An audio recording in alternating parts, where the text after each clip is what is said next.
Hi everyone, this is Miss Scrapmess. I'm here to show you how I organize my dice. I recently changed system due to the Treasurista's challenge. We're trying to organize our scrap mess. So I stored my wafer thin dice in this file folders, I suppose they're called. It's expandable and it has all these tabs, which was a really great system. I could find everything, like I had MFT stacks, I had all my flourishes, all my borders separated, my fence dice, banners, bits and bobs. But the thing is that it's expandable at the top, and when you put the dice in, they all fall to the bottom. So it got really thick, and it was really hard to close. And well, as I got more dice, it got harder to organize anyway. So it wasn't that I thought it would be easier to flip through it, but it turned out anyway that I had to pull them out and compare them and try them onto my project. So sooner or later all my dice were out or all my dice were in. So I wanted to make these books that everyone does with magnetic sheets, and it seems so simple with a cinch, but I don't have a binding machine, neither the cinch or the Sutter's binding machine, bind it all. So what to do? Should I go out and buy myself a binding machine? Yes, I was tempted. I've been having lots of excuses to go and look for one, but they are really expensive in Sweden. And I sort of had my eyes set on the cinch. If you have other opinions that the cinch is bulkier or not as get your money's worth, let me know, please, because the bind it all does seem easier to store. Anyway, I had this epiphany where I thought I could just put my dice in a book that I don't need to bind. And when Simple Stories started with their Mix and Match album, I got a couple of them of the documented edition. I really love that paper. So what I did was I took one of these Simple Stories, I now think they're called Snap books or Snap album.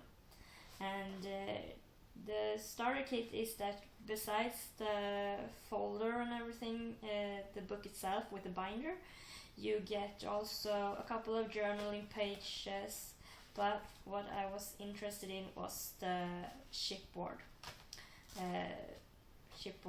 dividers. So I thought to myself, why not just paint this in black acrylic and put magnetic sheet or strips to it and be done with it. So that's what I did, and this is how it looks. Now I wanted it black for the dice, but I'm not very fond of the combination of the brown backing and the black, so I probably will have another excuse to go and shop and see if I can find this in pink to match my big shot. But I kept what are these called? Page protectors. They have them in like Project Life, different. There are these that are one entire, so that's where I keep my embossing folders. And then they have this that is divided in two, and that will also fit an embossing folder. But I thought they would also be great to keep the parts that I don't use. So here, for example, I have tickets, or I have the actual packaging if I want to save the packaging for later. But here's how it turns out. I painted the chipboard black and then I put magnetic strips, and this is some sort of very thin magnetic tape, it's called. So it came in a tape dispenser, and you just pull it off like you would do with Scotch tape, and that was really really easy. And just to be sure it doesn't come off, I adhered it with score tape, so now it won't come anyway.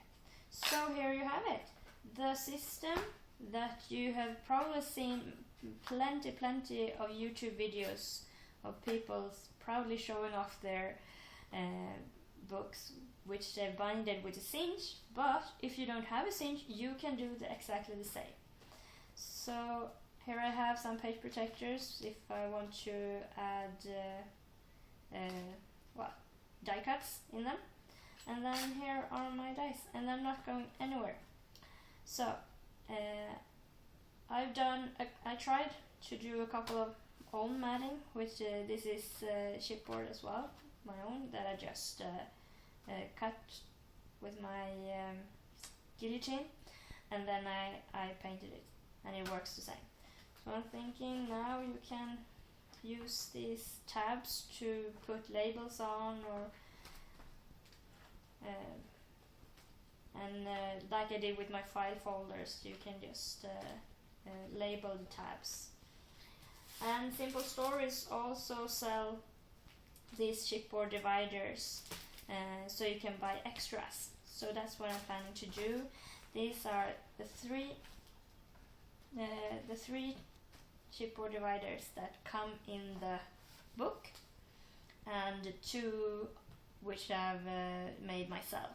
But you can see I still have a couple of room extras, and it's quite easy to store. It's a good size, and I feel that it's if I get more dice, which I probably will, I can just label them after company or according to category. I can have several books, so I'm quite pleased with how they turn out, and I hope that you feel that you've been somewhat inspired, and maybe if you too have been wondering about the cinch and really trying to figure out how you would do a similar die storage without having to buy the cinch. This is a very cheap and handy alternative.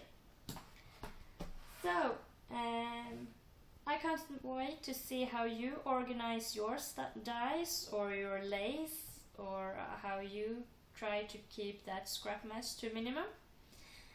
So do a video response, or add to the linky. I will post all the links below, and check out MB's Treasurista. Thank you very much for watching. Bye!